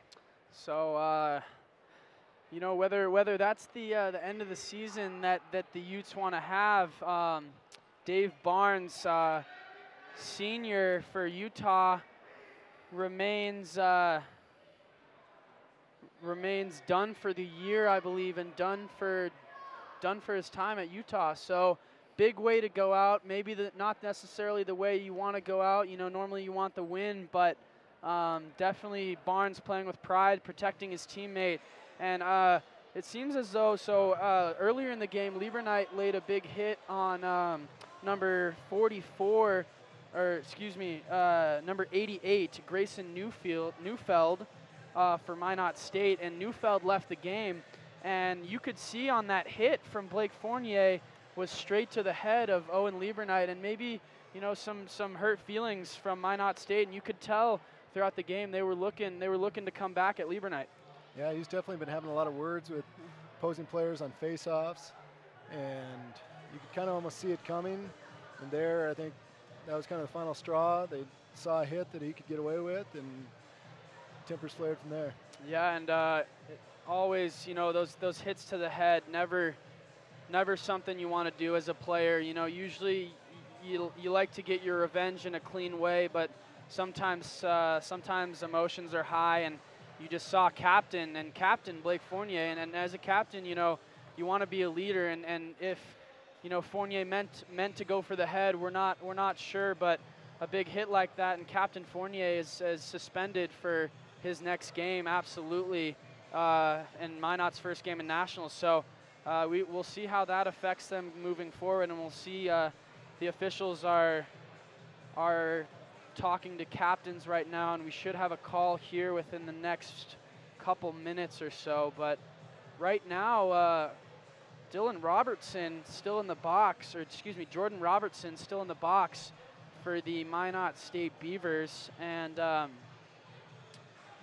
the rest of the players seem to have calmed the tempers a little bit. So as we await the calls, what do you? I just want to say credit to Blake Fournier there. You know, he obviously knew the implications, and he answered the bell for that hit. So nothing but respect for that, and him answering the bell, especially to you know, someone that's, you know, a little bit bigger than him.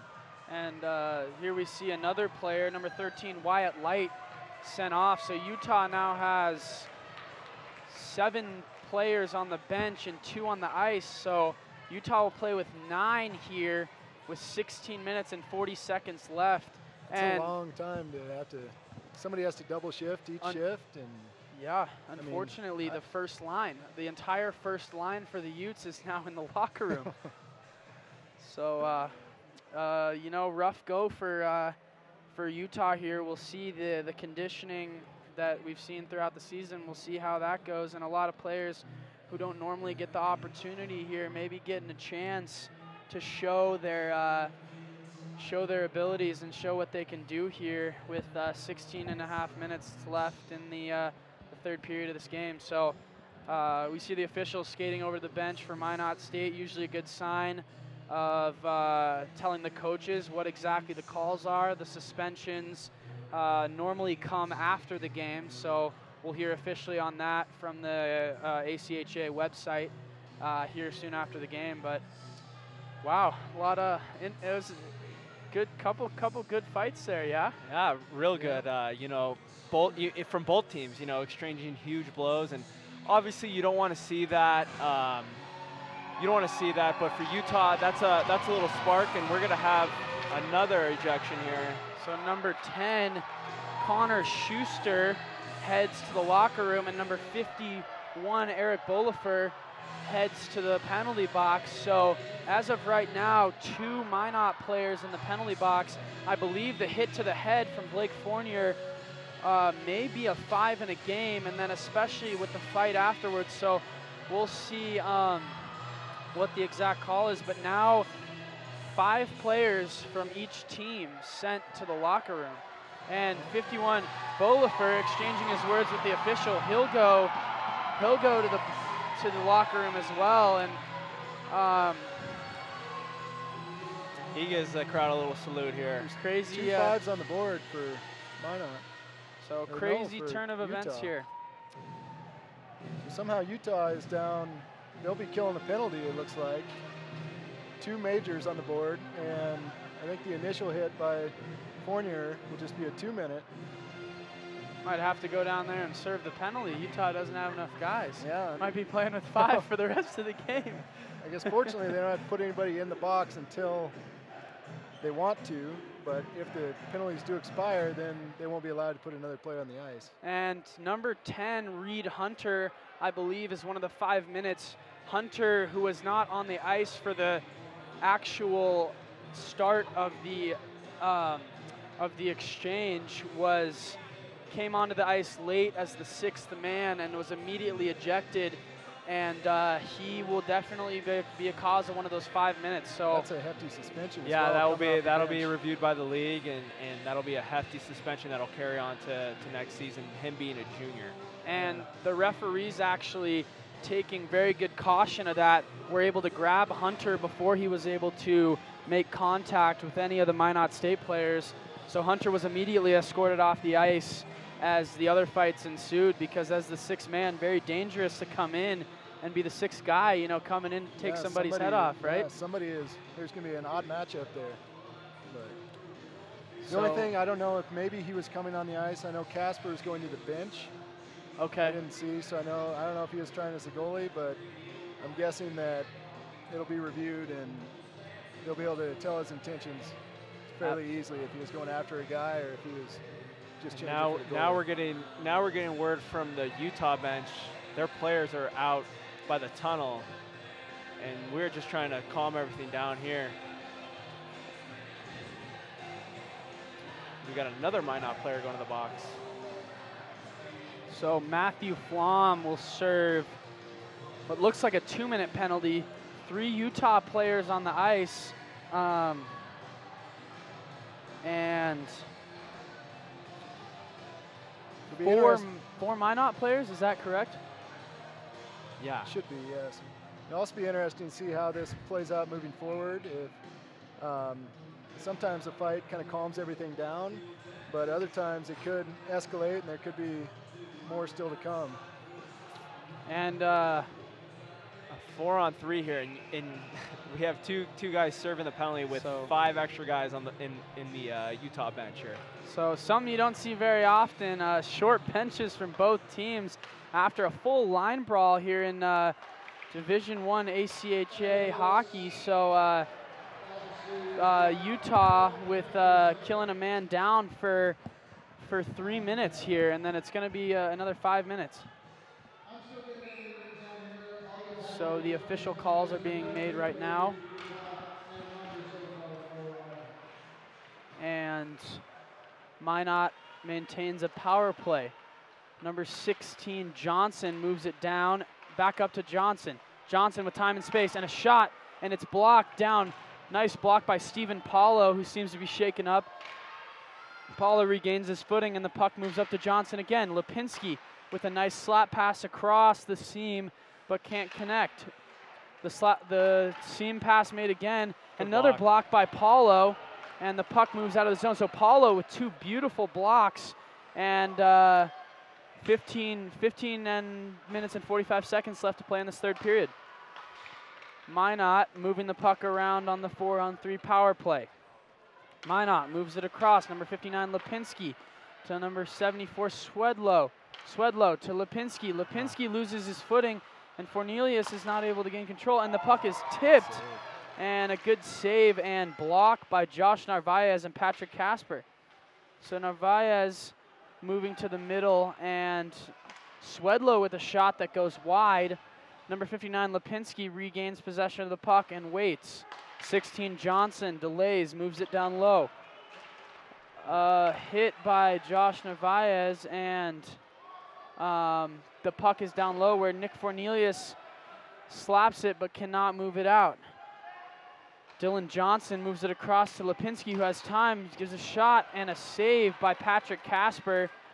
And Minot still has possession with 3 seconds. Big save by Patrick Casper. Minot will be on a 5-on-3 for 3 minutes in 4 seconds. So a shot goes off the post, and a goal scored by number 37, Dylan Gejos. And Minot State will remain on a 5-on-3 power play as the 2 5-minute calls made during that altercation, the altercations that you saw earlier, will be non-releasable until time expires on their penalties. So 14 minutes and 38 seconds left here on the Utah penalty kill. 7-0 lead for Minot State. Several ejections and an interesting game, very, very Minot State heavy, but a lot of action here at the Salt Lake City Sports Complex. Number 18, Austin Killian, moves the puck up the ice, and Killian breaks it into the Utah zone. Killian moves forward, and Stephen Paulo braces for a hit, then makes a hit on Blake Foreman, but Matthew Flom moves the puck, and it goes down low. Paulo unable to gain possession. Puck goes up to number 8, Foreman. Beery in the shot lane. Matthew Flom with a sharp angle shot, and Patrick Casper with his 31st save of the game. So Casper facing quite a few shots, and able to. He's been doing well considering the penalties that we've seen here in this game, and the power plays that Minot has had have definitely had an effect, and it hasn't been Casper's fault most of the time. A lot of backdoor opportunities. Yeah, and you know, with 14 minutes left and a short bench, they're really going to need Patrick Casper to step up and make sure this thing doesn't get out of hand. Absolutely. And 16, Johnson moves it into the offensive zone for Minot State. Down low, back up to Johnson. Johnson back across, and Lipinski can't receive the seam pass, and a pass is made back up to Johnson. And down low, a shot's made and goes off Casper's blocker and up into the netting. So 1:41 left here on both penalties from Utah. Face off in the Utah defensive zone. Number 27, one of Utah's 7 players, Nick Fornelius, on his senior night and his last game as a Ute, takes the draw and wins it back. Puck is gained by Seschuk of Minot State, who moves it and is unable to get it to the front of the net. Number 21, Narvaez, is not able to win the battle, and the puck moves up to Lipinski, who's Lipinski been on for this entire power play, is able to get a shot that goes high off the stick of Fornelius, and Johnson moves it down low. Johnson again, Lipinski with time, moves it back, and a backdoor pass made and scored by number 44, Walchuk. And the 2 Minot State fans that are in the stands here are letting the Minot boys hear it. You know, an 8-0 win. You know, you're always glad to see your home fans come all the way out from North Dakota. So good to see some support for the Minot State boys, and they have an 8-0 lead here with 12 minutes and 45 seconds left to go in the third period. Yeah. There's still another 1 minute and 6 seconds on the 5-on-3 here with the 2 majors that haven't expired yet. The puck careens off the dent in the sideboards and is sent back to the point. Number 18, Austin Killian, awaits the pass, but it goes to Blake Foreman. Foreman looking backdoor, shoots, and a nice save by Patrick Casper on the shot from Blake Foreman. So the Utes still on a 5-on-3. Conditioning coming into play here late with only 7 bodies for the Utah Utes after 2 injuries yesterday, 2 injuries today, and several penalties. Number 11, Andrew Urch, comes in with speed, gets a shot and moves wide. Number 37, Gejos, picks it up. Gejos looks, surveys, and moves the puck to Blake Foreman. Foreman to Killian. Killian with a shot and a save by Casper, with Gejos on the doorstep. And with 23 seconds left, if you're Utah, for the remainder of the game, you just want to keep it simple. Pucks in, pucks out. Stick to a simple game plan, stop the bleeding, and you know, play the best possible game you can play. So my apologies. The Beavers actually have 4 more games before Nationals. So regular season games will be the suspensions will be in regular season. So my apologies, but 4 more regular season games for the Minot State Beavers, and then they will head to Nationals. And it looks like right now they will maintain their 6th seed or even potentially move higher. So Minot State moves the puck up, and on the 5-on-3 power play that is just now released, so even strength, and the puck is down low where Minot has possession. Minot moves it down low to Robertson, and Robertson moves it up to the point. Point shot goes high and wide, and Blake Foreman picks it up. behind the net. Nice elusive move, and Flom is able to look to the point. Flom with a backdoor pass that does not connect with Robertson, and Austin Killian has the puck down low, moves it to the front. And a nice passing play. Matthew Flom moves it back door to Rhett Lowe, who has, I believe, his first goal of the game. And that's a 9-0 lead for Minot State with 11 minutes left here at the Salt Lake City Sports Complex. So Minot now out shooting Utah 41-9, and the results are showing. So Minot looking strong going into the last 4 games of the season. A pass across, and Dylan Johnson has the puck behind the Minot goal with Noah Beery on the forecheck.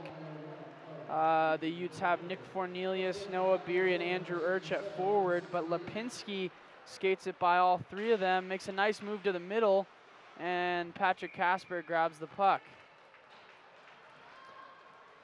So, a lot of time left here at the Salt Lake City Sports Complex. Hopefully, tempers stay calm and the game ends cleanly. We don't like to see anybody get hurt. We don't like to see injuries, and we hope that the boys battle hard, both teams, for the next 10 minutes and 37 seconds until the buzzer ends for the end of the Utah season.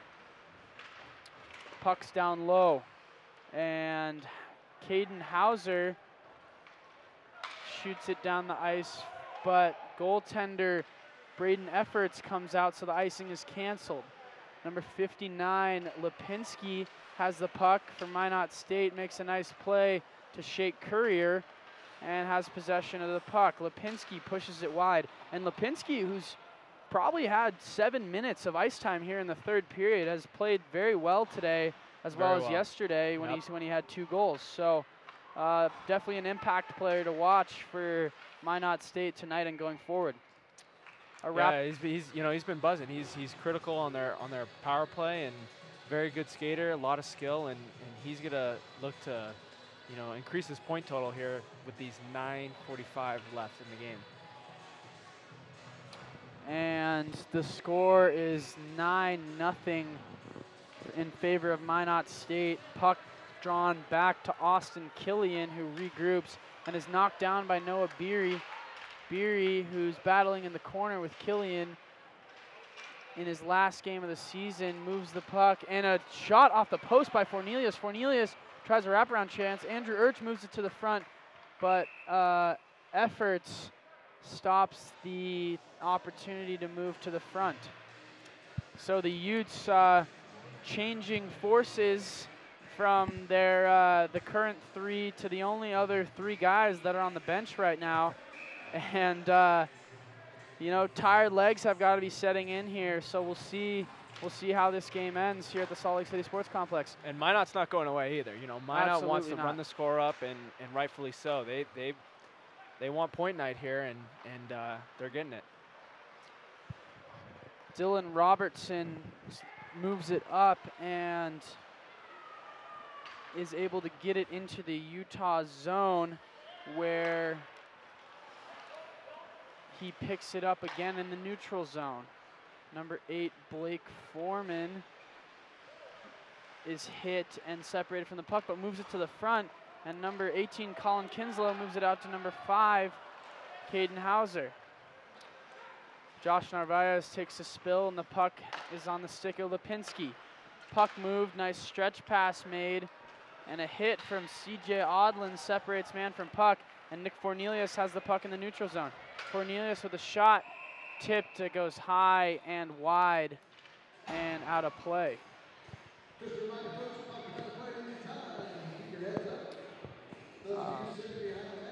The Minot State roster obviously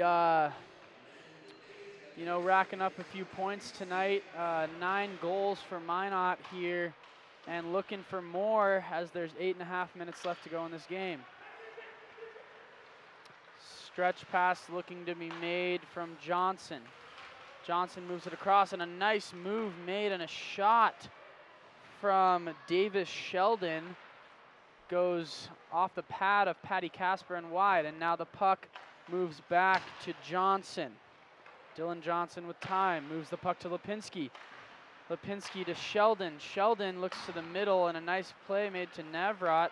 Navrat looks to go through the legs, but bounces the puck off his skate for a turnover. Lipinski with time, moves it across. Minot State hinging and moving it into the offensive zone. Number 3, Stephen Paulo, takes a slap shot that goes all the way down, tips off a stick, and lands on the stick of Austin Killian. Killian moves it over to Foreman. Nice poke check by Paulo, and Killian has the puck again in the neutral zone. Deary looking to battle, and Swedlow ends up with the puck and moves it into the Utes defensive zone.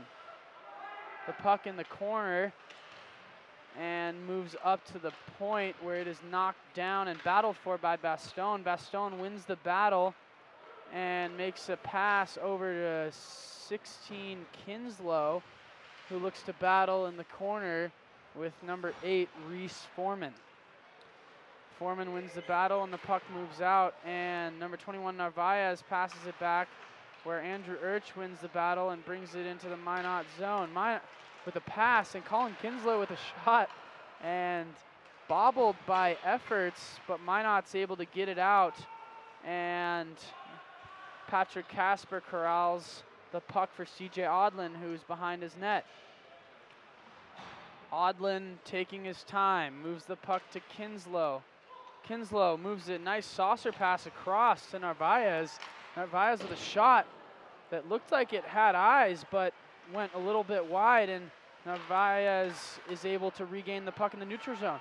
Narvaez with another shot, but it's blocked, and he steps around Matthew Flom, but Lipinski is there, and Robertson is able to gain control of the puck, but makes a pass that moves the puck back out to the neutral zone. Robertson again.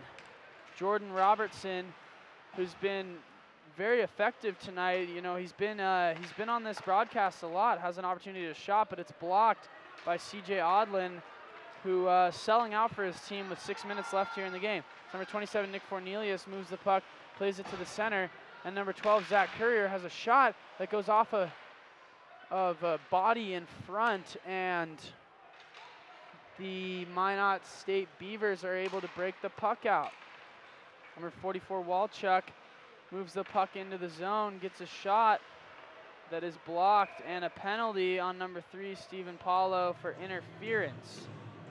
And words are exchanged again, and you're seeing tempers fly here again. It was a calm for about 6 or 7 minutes there, but you know, 5 minutes left in this game. Obviously, a lot of scraps on both sides. And this power play is looking to put the 10 spot up here, and I think the refs here are just trying to get control of this game, make sure nothing else happens, and I think any little thing that they're going to call on the way out. Big shot taken by Austin Killian goes high, and Foreman has control of the puck. Reese Foreman at the point. Foreman, big body with a big shot, and Casper with a nice save, not letting any rebounds out with traffic in front. So Utah will face off in their defensive zone and change lines, and kind of a funny sight, the Utah bench. Not a lot of players, same amount of coaches as players right now, and they look on as the Utes kill another penalty here. So a shot saved by Patrick Casper, and Gino Baston is able to attempt a clear that is stopped by Reese Foreman, and Navrat moves to the back door, but Rhett Lowe cannot finish. Lowe in the corner with time. The Utes not pressuring. And Lowe again moves it to Killian. Killian with a shot and saved again by Casper. So Casper with 40+ saves tonight is nothing shy of a big night of stopping pucks for Patrick Casper, regardless of the score. So 30 saves 30 saves is still a big night. He's going to get some good sleep tonight, that's for sure. Oh, yeah. So Lipinski, who's played very well, with a pass over and receives the puck again. Lipinski moves it over again. And another save from Casper by the shot from, I'm not even sure. I think he might have a hat trick tonight. If not, for sure, 2 goals. Justin Metcalf, who had just had another shot. Puck moves up to the point for Lipinski. Lipinski down to Metcalf. Metcalf, Lipinski. Lipinski with the hard slap shot and another save by Casper. And the Utes will change lines yet again. So Stephen Paulo serving another 47 seconds here on the Utah penalty kill. And Andrew Urch skates it up and chips it into the Minot zone, but is unable to maintain control. Minot, Johnson breaks it out to Robertson. Justin Robertson moves it into the zone and moves it back up to Johnson at the point, who moves it down low to Metcalf. They move it across but are unable to connect as the Utes make yet another line change. So Stephen Paulo released in 17 seconds here from the penalty box to make this an even game yet again. It seems as though majority of this game, one team or the other, has been spent in the penalty box, and you'll see Paulo be released right now. So a beautiful save in front on a one-time opportunity from Robertson as Paulo gets out of the box. And Narvaez with time moves it up to Paulo, who takes it off a skate, moves into the zone, dips the shoulder, and a big hit to the head of Paulo. He seems to be okay. And a penalty from Navrat, who is sent straight to the penalty box. So a little bit of a late hit to the head of Stephen Paulo, but we'll see what the exact call is here in a second.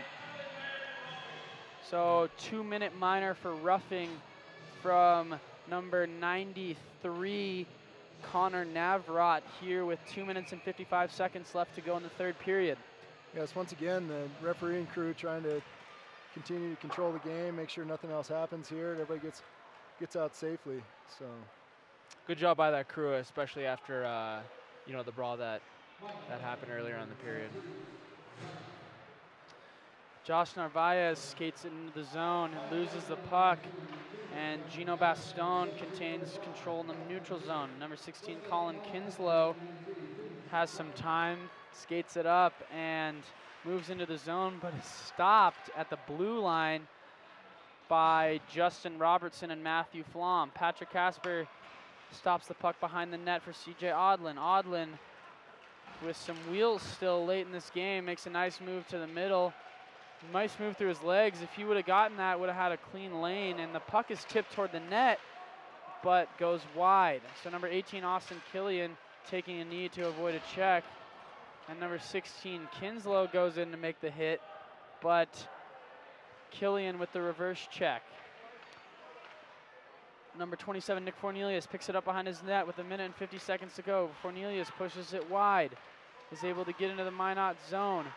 Fornelius with time, moves it to the front. Andrew Urch with a backhand try, and efforts, can't find the puck, but a shot by Kinslow almost goes in, and the Utes have now reached double digits in shots, so 10 shots here, and the puck is moved down and bounced in on Patrick Casper, who makes a tough save from about 90 feet out. So Stephen Paulo picks up the puck, and if you're just tuning in here or have been watching for a little while now, Minot stayed up 9-0 over the University of Utah Skating Utes in the Utes senior night, final game of the season.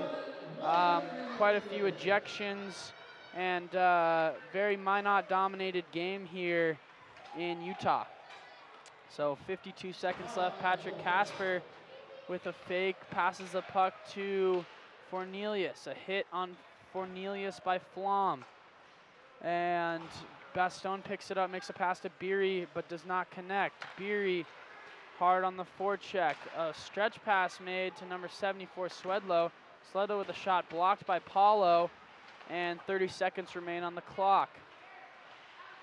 So Paulo battling down low, loses the battle, and a shot high. Two Utes players collide, but seem to be okay. So 15 seconds left. If you're Minot, you take this puck behind the net or pass around a little bit, and that is exactly what they do. And Minot State with a 9-0 win here in the Salt Lake City Sports Complex over the University of Utah. Minot led in shots in what seems 41-9, potentially 41-10 here. Shots have not been put up in the last few minutes or so, but very interesting game. Quite a few ejections as the slim lineup for both teams lines up for the final handshake on this season. Yeah, it was a good game by Minot. They, they executed. They showed why they are 6th in the country, and for Utah, this got to leave a bad taste in your mouth, and that's something that you got to carry on to next season and kind of forget about what happened tonight and the season in general. And hopefully these young guys can figure it out and take it from there. Yeah, it'll be exciting to watch Minot here. I know they kind of struggled early on in the season, but lately they've really picked it up. They've had a good finish so far, and it'll be fun to watch them in nationals. But as far as the Utes go, that's the end of their season, and they definitely look to rebuild a little bit and try and have a better year next year. And Minot with 4 more games left in the year to play in regular season before they head off to nationals. So as you just might have heard, the Utes saluting their fans in the final game for a long season that the Utes have had this year. So thank you to all the fans who have come out, who are watching, and who have been supporting us and the Utah team in this broadcast throughout the season. We'd like to thank all the visiting teams that have come through. Thank the Minot State Beavers and all their fans who have also tuned in tonight. We look forward to next year here at the Salt Lake City Sports Complex, where the University of Utah Skating Utes will have a new lineup as graduating seniors David Barnes, Noah Beery, Josh Narvaez, and Nick Fornelius end their time here as University of Utah Skating Utes. Connor Meany as well. And Connor Meany as well. So all of whom have had unbelievable careers here and have had a great opportunity and have really been dedicated to this program, and we'd like to thank them and thank everyone who's been around for their last 4 years or 5 years, and we'll see you all next season. Thanks.